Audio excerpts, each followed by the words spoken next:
Hello everyone. For the next 20 minutes, we are going to discuss about radiation transducers. I already discussed about this component and its function in the introduction classes, right?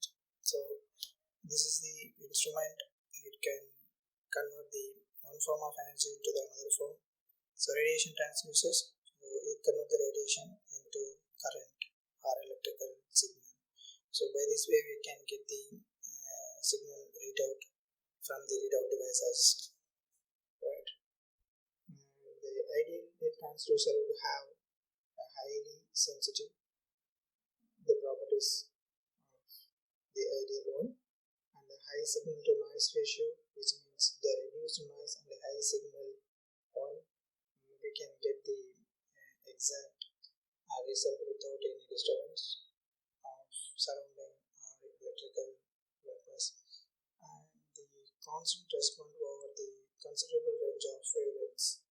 So it should not be changed depend on the any environmental noises and the radiation sources, noises produced by radiation sources, especially block currents. Okay, exhibit a fast response time.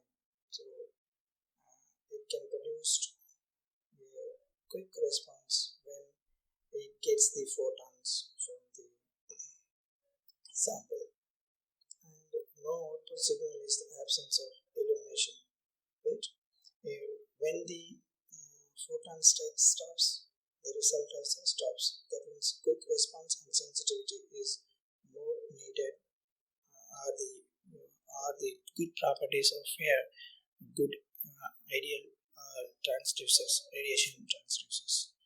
The electrical signal produced by the ideal transducer would be directly proportional to the radiant power, which we consider as P, right? So the electrical charge conversion is directly proportional to the photons heated on the surface of transducers. So that is converted into numerics, signal or graph, anything. And the radiation transducers. So usually these are two types, and one is response to photons, which means photon transducers. Okay, it convert the light rays into electrical charges, then that electrical charges is converted into digital one. And another one is respond to the heat. Okay, thermal transducers. Mostly we can use these heat transducers in the IR regions. Okay, photon transducers have a active surface to absorb the radiation. This is the main thing. Each and every transducers have to receive signal at any form. Then it converted the same signal, same intensity into the another form of energy. And here these transducers are going to get the photons, right, or intensity of lights can hit. For that, active surface is needed. Active surfaces absorb the energy, cause emission of electrons, and the production of the photocurrent. This is the mechanisms. In that photons, okay, the energy has absorbed, which cause emission of electrons from the surface active material. Okay, electron can released and it produce current. The radiation promotes electrons into conduction bands, resulting conductivity is detected. So how much amount of photon is strike on the surface is directly proportional to the current produced by the electrons. Okay, then photon transducers are used to measure UV, visible and near IR regions. When applied to longer than 3 micrometer wavelengths, transducer must be cooled in dry ice or liquid nitrogen. Because the wavelength is high, so the frequency is also less, so it can be produced by a heated material. So the amount of heat produced by the source is more. Okay, That's why we have to cool the transducers to get the uninterpreted result. So which means thermal background noises, which collectively called as thermal background noises. Okay, shock noise limits the photon transducers. Thermal noise limits the thermal transducers. These are the disadvantages of the transducers. That photon transducers means it can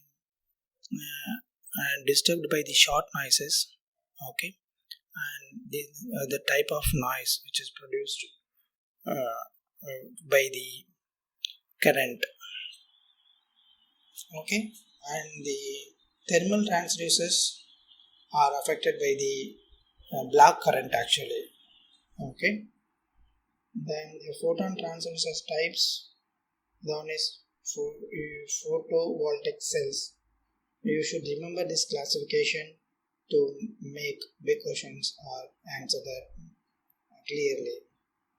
First one is photovoltaic cells. The radiant energy generates a current. Photovoltaic cells, right?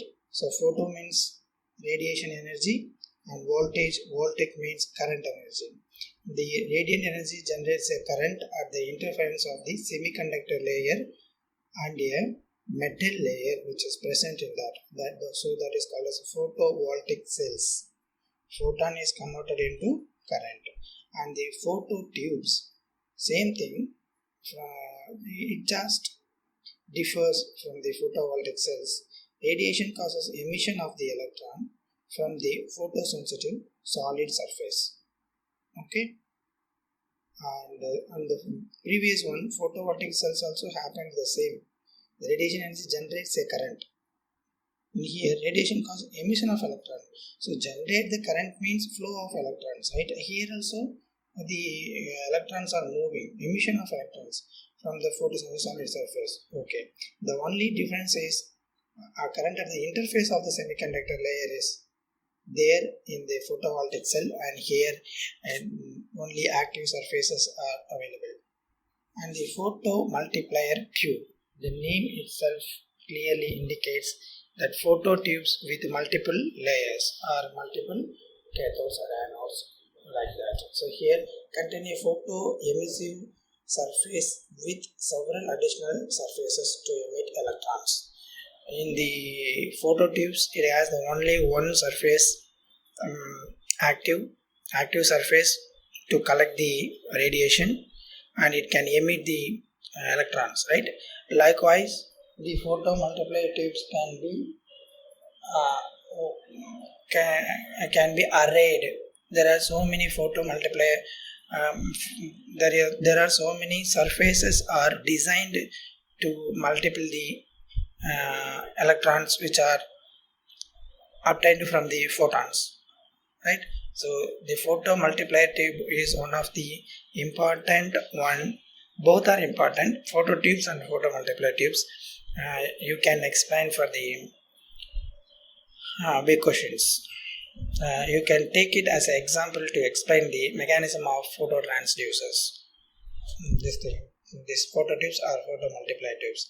And photoconductivity transducers, absorption of radiation by semiconductor produces electrons and holes, right? So absorption of radiation by a semiconductor, it produces electrons and holes. Electrons means it is used to convey the current. It is actually passing from the positive to negative. Negative to positive, right? So the current is flowing in the opposite direction. That is the principle. You may knew already. So the electron is going opposite to the current, right? Passing through, running opposite to the current flow, and the holes formed. Holes are nothing but the non-conductance, right? The leading to enhanced conductivity, which is connectivity is enhanced.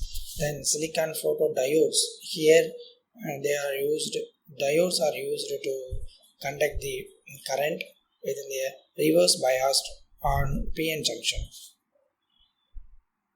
The last one is charge transfer transducers. Charges developed in a silicon crystal as a result of absorption of photon are collected and measured. So in the core it needs an active surface to collect the photons. Those collected photons are emitted as electrons, that is directly proportional to electron emission. That electrons produces current. That current is converted into digital one, right? Measured and converted into digital one for our results. Okay, then photovoltaic cells. For example, here very simplest one, barrier layer photovoltaic cells. It detects and measures the visible region. The photovoltaic cells mostly used in UV visible regions.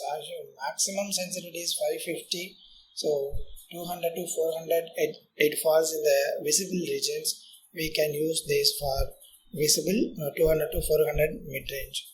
And the photovoltaic cells consist of, you can see in the picture now, a flat copper or iron electrode, right, and a layer of semiconducting materials, usually selenium. Then the outer surface is coated with the transparent metallic film. Usually we are using silver, almost, or we can use gold also, which serves as the second or collector electrode. Actually, which is second electrode, additional electrodes. Okay, and the transparent envelope, which is the active surface here.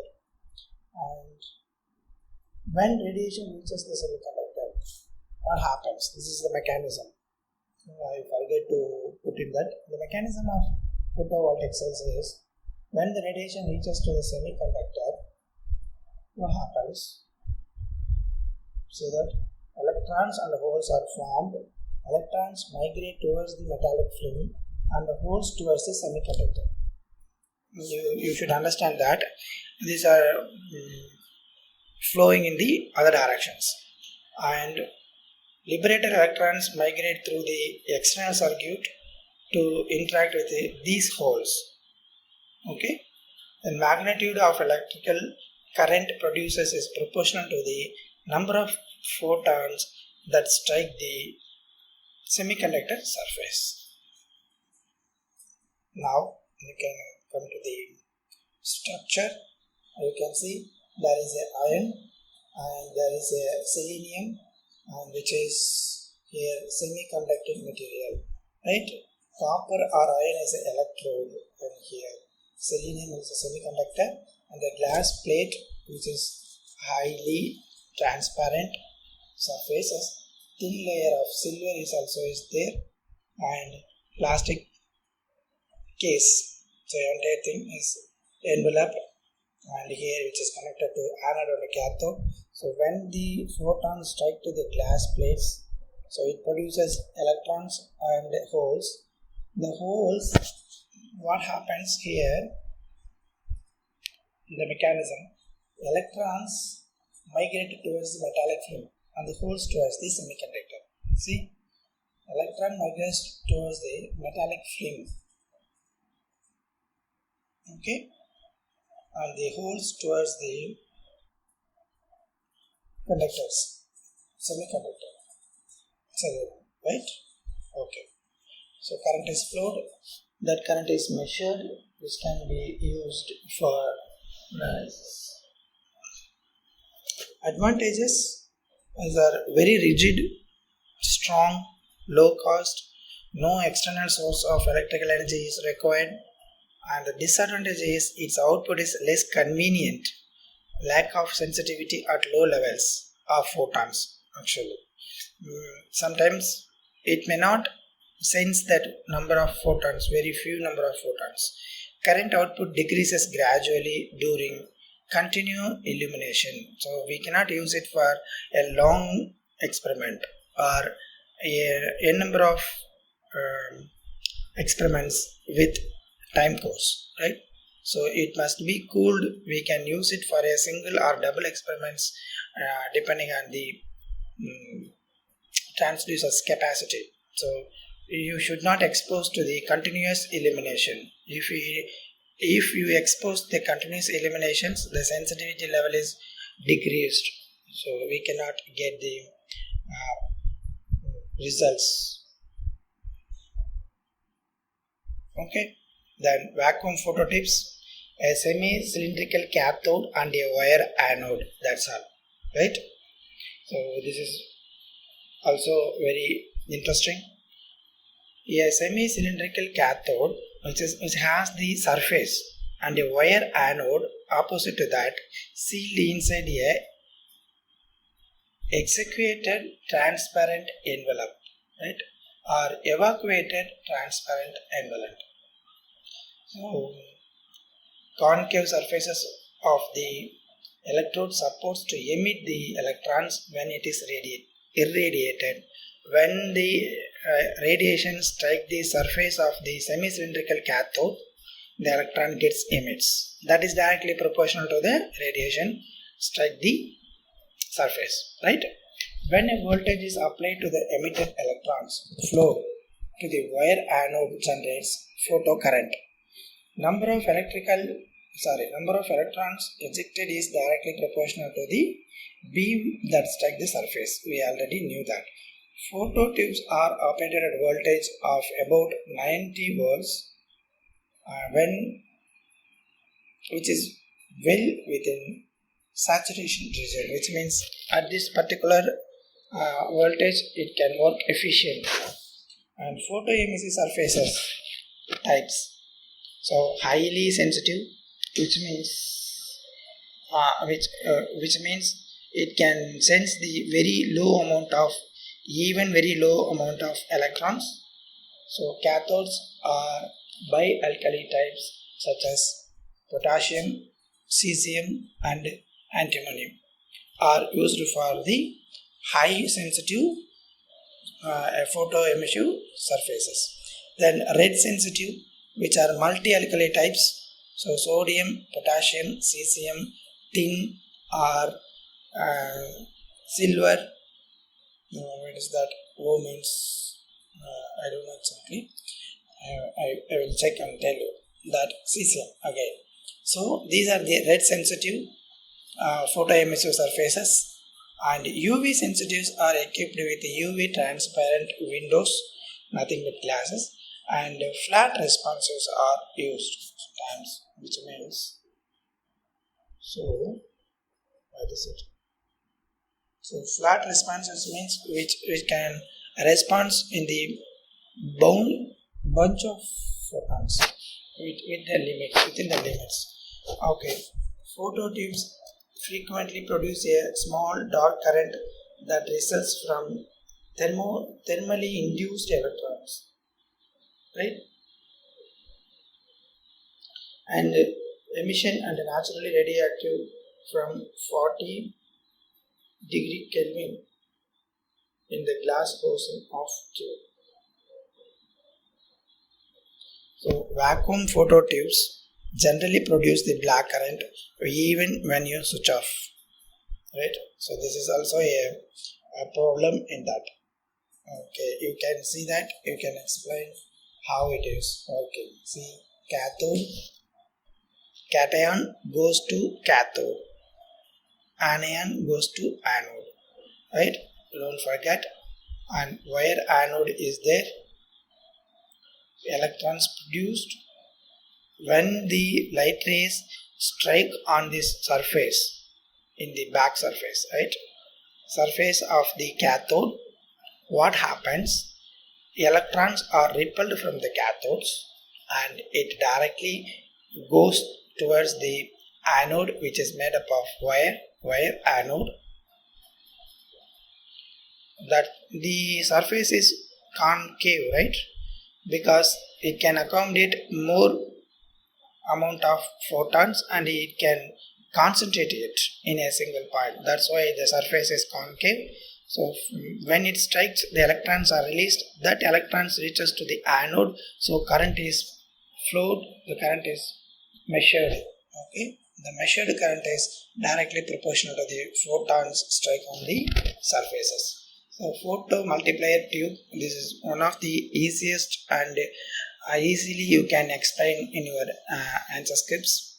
So this also you can take as an example to describe the transducers. Okay, this tube contains additional electrodes, and we already seen that in photovoltaic cells, and it has only one surfaces. Photo tubes has only one surface and the one anode. Here you can set up a array of surfaces to gain the electrons or to multiply the electrons.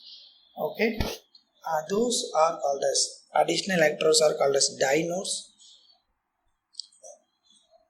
The dinodes D1 is maintained at respectively 90 volts more positive than the cathode. That there is a reason why it is maintained as a positive. Then only the electron get repelled from that and it reaches to the anode. Right? That is the main reason and the main principle behind that. So the electrons are accelerated towards it. Okay, each electron strike on the dynode cause emission of several additional electrons, and these electrons are accelerated towards D2. And here in the next slides we have given the picture of photomultiplier tube with 9 dinodes, which means 9 cathodes. So we will see that as per the picture here they are given the electrons are accelerated towards D2, which is 90 volts more positive than the dynode 1. If you maintain the approximately or less than the 90 volts in D1, and the next cathode should be more positive than the previous one. Likewise, in this example we have 9 dinodes, right? So the first one obviously less than 90 volts, second one is exactly 90 volts, and third one will be 91 or 92. Likewise, it should be increased in voltage so it can easily capture the electrons because of the positive repellents. Because of the positives, right?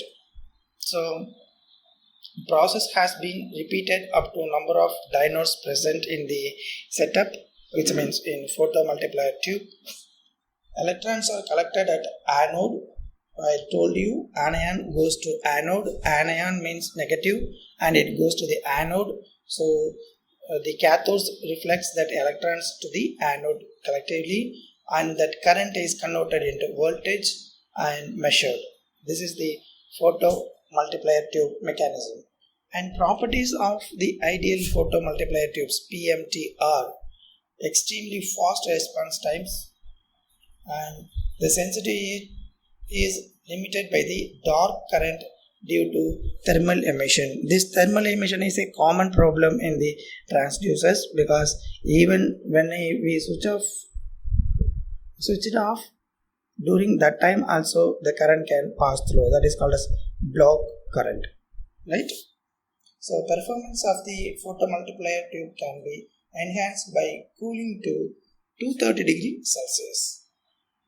Limited to measuring low power radiation became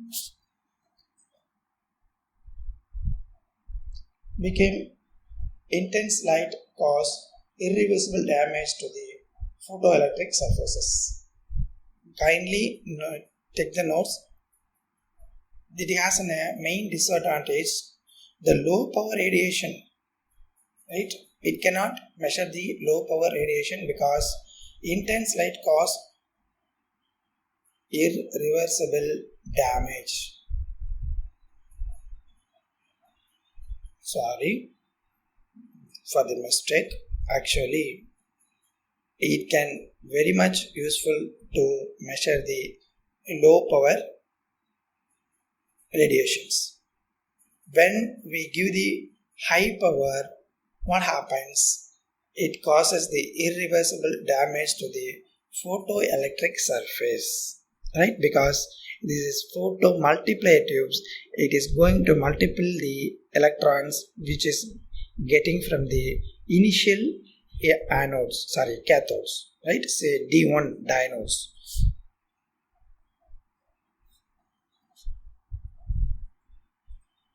See that this is the example diagram for you. This is how the photo multiplier tubes are made. In the picture you can see that.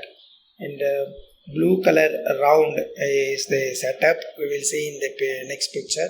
And here in the bottom, that is how the arrays is made with diodes and how the current flows. Okay, and see, you should practice this drawing, and I carefully do this. And this principle is, you can start with the photoemissive cathodes, right? That is actually D1 to D9. See that D1 to D9. So radiation hits to the photoemissive cathode.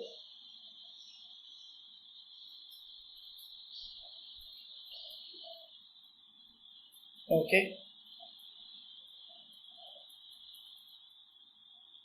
Then the photoemission radiation directly reflected to the D1, which is in the curve structure.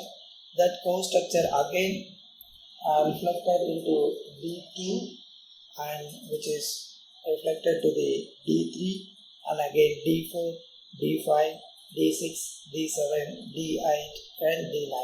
You just put the cathodes in the circle, and you can just put the reflectors in that. So it can directly reflect to the another diodes. Okay, then grill. What happens? So the entire setup is covered with the glass, quartz glass, right? Entire setup is covered with the quartz glass, and the anode at last, anode electrons for the each photon is collected and measured. Okay. So once again, you just see that how the radiation is strikes to the plate of D. Actually, there is no in that photoemissive cathode, that is cathode. So electrons cannot be retained there because of that positive charge. So that cathode, what happens? It reflects to the D1. That is the first reflection. Again, it's to D2, which is in straight line. Exactly, it can produce the angle to the D3, right? So likewise, you can put up to D9. This is a standard example. If you want, you can stop at D5, or you can go grow the diodes with n number of diodes. First, this circle and a simple one up to 9 is illustrated for you. Okay, this is what currently using the photo multiplier. Same thing, and this is in linear one, that is in circular one, and this is in the linear one. See that incoming photons, there is a photon cathodes, right? Focusing electrode is there, and it gets incoming photon goes and get the curvature surface of the another cathode, which is maintained at the 90 volts, and it reflected to the diodes D1 and became 2, and that 2 electrons became 4 in the D3, and the 4 into 16 into the D4, and likewise it gets increased when it reaches to the anode. We can get the good number of signals without any noise. And okay, so the readout devices can optimize according to the electrons present in that, or the radiation energy strikes. So silicon photodiode transducers. The silicon photodiode transducer consists of reverse biased PN junction on the silicon chip, right? Reverse biased PN junction means the charged particles are in the both side of the junction, right? That is the reverse biased silicon chip. If radiation impinges on the chip, holes and electrons are formed in the depletion layer. So the central part is called as the depletion layer, and they attracted to respective electrodes to produce current that is proportional to the radiant power. Same mechanism for the previous transducers. Electron produce, which means photon strikes, it induces the electron emission, which will produce the current, right? But the thing is, here it is a reversed PN junction, and which is reverse biased mechanism. Okay, right. It requires only low voltage power supply. It can be operated under the zero bias. Widely used in portable battery powered instruments. More sensitive than the vacuum phototubes, but less sensitive than the photo multiplier tubes. Photo multiplier tubes are more efficient to use any kind of instruments. Right? Photodiodes have spectral ranges from about 190 to more than 200, 2000 nanometers. So photodiodes can be used efficiently in IR regions. Compared to ordinary PN photodiodes, the PIN photodiodes has a higher quantum efficiency and a faster response time due to lower capacitance. Right? It can even it can find the very low amount of photoemissives. And the valence photodiodes are much smaller active area than photomultiplier tubes are termed silicon photomultipliers SIM, SIPMS.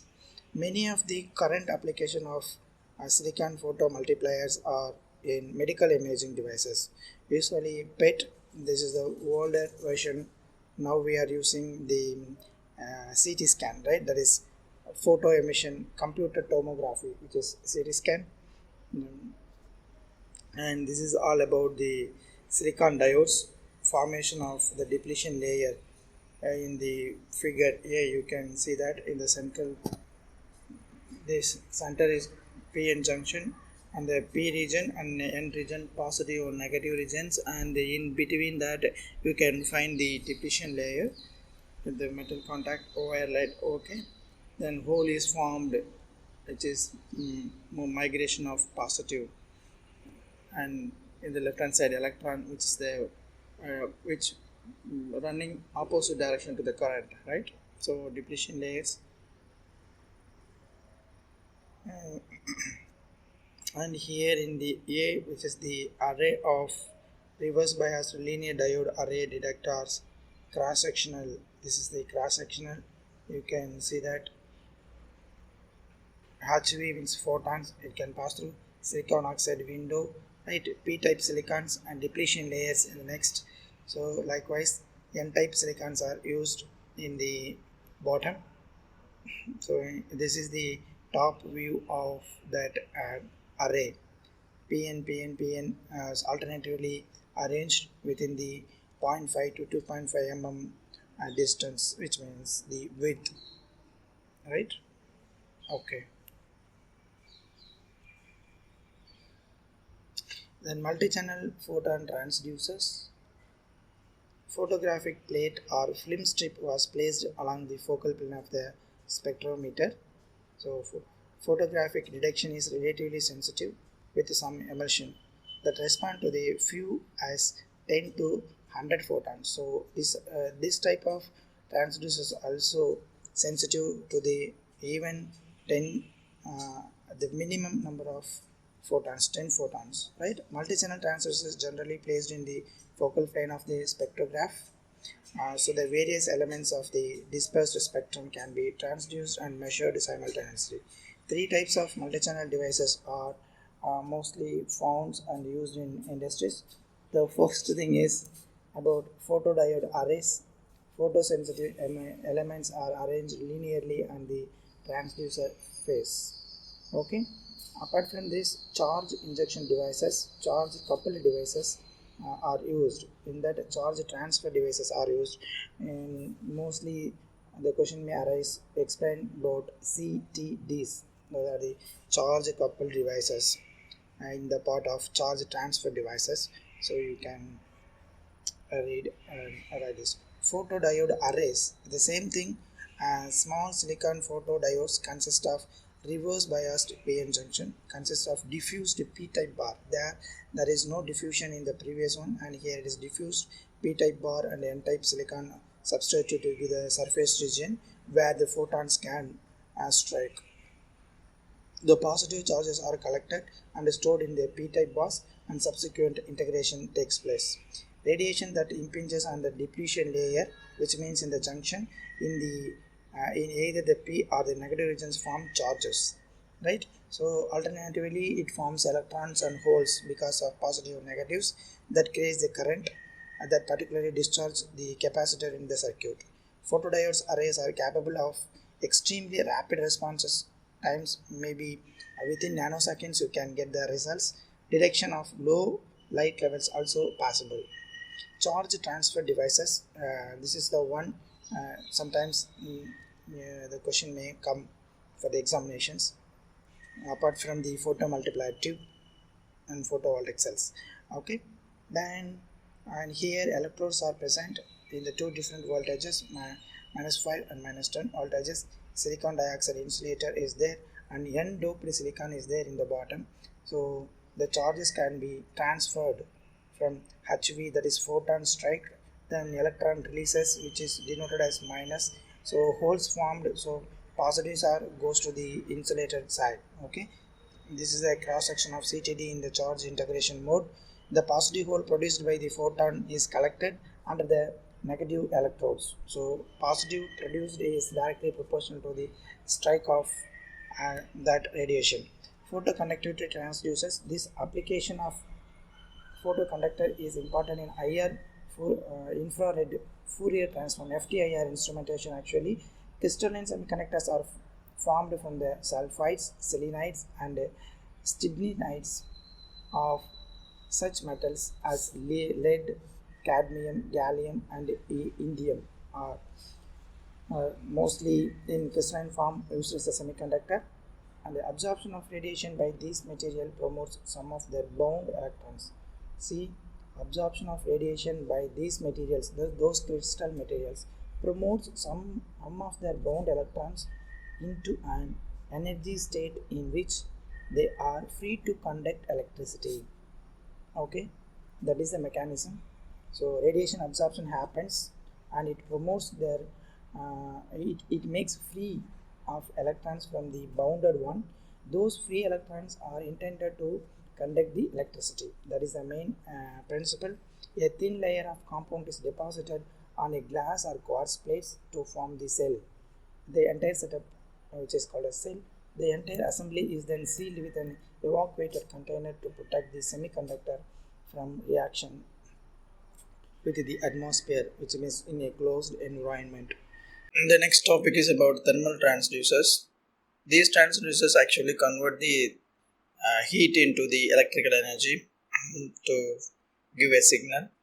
But in the previous case, we have seen about the photo transducers, which convert the photons into the electrical energies, okay, for the signal. Oh, now the thermal transducers, the radiation impinges on and it's absorbed by the small black body, right? The radiation impinges means the radiation hits the surface of the active surface which we designed for that. It is absorbed by a small black body which produces the current even the machine may be switched off. Okay, the resultant temperature rise is measured. So when the photons strike to the surface, which means active surface, what happens? The temperature is raised and which is measured. That's why this is thermal transducers. The radiant power level from a typical infrared beam is extremely small, right? Because 1027 to 1029 watts. So that the heat capacity of the absorbing element must be as small as possible if the temperature changes to be detected. So the capacity should be so sensitive to measure the small changes in the heat. The size and thickness of the absorbing element is minimized, and the entire IR beam is concentrated on its surface so that under optimal conditions, temperature changes are limited to few thousand of a Kelvin. So the surface active elements and region, which means the surfaces, it depend upon the design, right? So the main thing is we have to concentrate the IR or the photons strike on the surface by making the concave surfaces. That is the principle here. And the example. So the thermocouples, there are two different metals are coupled to make a junction, which is that's why it is called as thermocouples. Thermocouple consists of pair of junction formed by two different pieces of metals, such as copper, are fused to each end of the dissimilar metal, such as Constantine. You can see that there is a junction. Okay, thermocouple junction, which is made by copper and a Constantine. The voltage develops between the junctions that varies with the difference in the temperature. So temperature is formed different and which is measured. The transducer junction for IR radiation is formed from very fine wires of bismuth and antimony are alternated by evaporating the metals onto non-conducting support. And here there is an where it is present. It's not shown here, I think, right? So we are using the radiation through the wires, right? IR radiation is formed. This is a source of radiation here. They are used bismuth wire or antimony wire, or they can heat the inert material and the non-conducting support. Then when heating the metals, it produces a light, right? So that red hot light is producing IR radiation. The reference junction, which is usually housed in the same chamber as the active junction, is designed to have a relatively large heat capacity and is carefully shielded from the incident radiation. See that the advantage of this is that you have the reference junction in the same chamber with a stability, good stability, but it is carefully shielded from the incident radiation, which means the incident radiation doesn't go to the reference one and as a like spectrophotometer analysis, blank analysis. Okay. To enhance sensitivity, several thermocouples may be connected in series to form a thermophile. Right. In the previous section, we have seen that photo tubes and photo multiplier tubes. Right. So likewise here in this thermocouples, this is a single one. If we take it in as an array, which means in a series form, that is called as thermophile. A well-designed thermocouple transducer is capable of responding to a temperature differences of 1026 Kelvin. Right? So now come to this structure of the thermocouples. You can see that, and here the instrumentation amplifier, resistance, and reference junction is there in the different position, and thermocouple junction is there in the top of that position. What happens? The spectrophotometer slit allow the light to enter the thermocouple junction, right?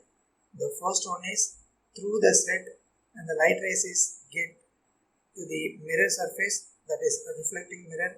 After that, a collimator lens which make the parallel one into collimate on the thermocouple junction, and here it is concentrated or the concave surfaces make facilities to the rays into the particular point of thermocouple junction.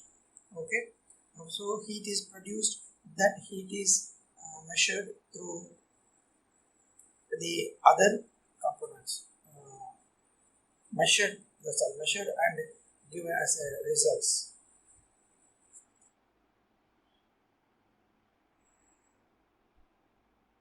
Okay, pyroelectric transducer, and here, and this is constructed from a single crystalline wafers of pyroelectric materials. Right? Pyro means heat, we know already, and electric transducers, because we are going to use the dielectric component like the initial one which were we seen in the photon transducers, right? Those are dielectric materials are the insulators with very special thermal and electrical properties. Usually we use triglycine sulfate, right, which is deteriorated or with a fraction of glycine replaced with alanine.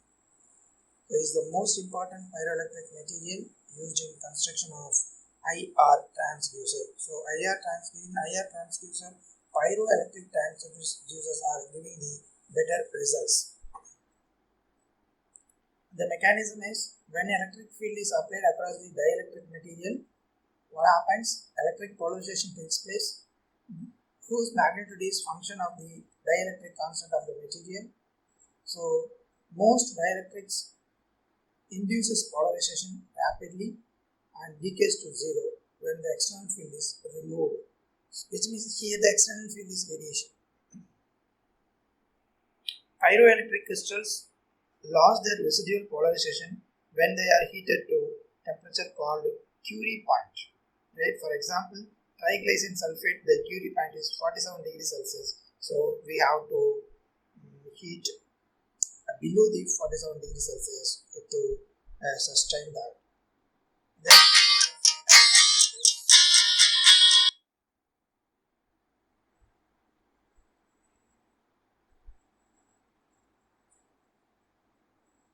so we have to heat the triglycine sulfate at the below 47 degrees Celsius.